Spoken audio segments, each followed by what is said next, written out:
नमस्कार, माझं नाव ॲडव्होकेट प्रतिभा सुभाष देवी. मी पुण्याहून बोलते आहे. मी व्यवसायाने वकील आणि कर सल्लागार आहे. आर्थिक विषयात मी लिखाण करते. कविता करायचा छंद मला लहानपणापासून आहे आणि याची प्रेरणा मला माझ्या आईकडूनच मिळालेली आहे.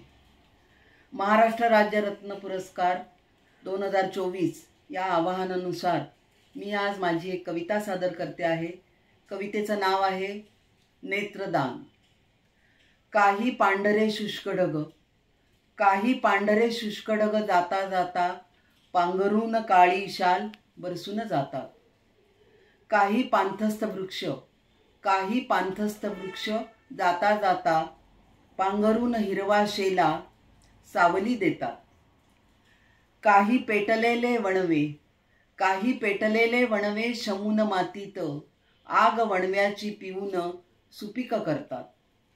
काही थकलेले नेत्र, काही थकलेले नेत्र जाता जाता दृष्टीहीनास देऊन दान डोळस करतात.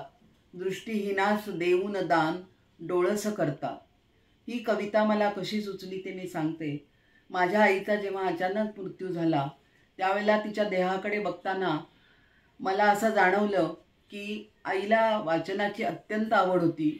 त्यामुळे तिचं नेत्रदान करावं आणि माझ्या परिवाराला सुद्धा ही माझी कल्पना त्यांना सगळ्यांना आवडली आणि त्याप्रमाणे आम्ही आईचं नेत्रदान केलं.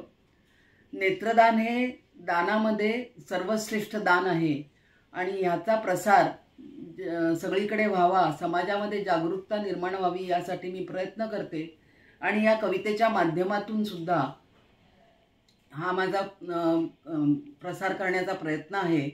या कवितेला आपण लाईक करावं, शेअर करावं, सबस्क्राईब करावं आणि महाराष्ट्र राज्य रत्न पुरस्कारासाठी या कवितेची निवड व्हावी अशी मी आशा करते आणि याची मी खात्री पण बाळगते.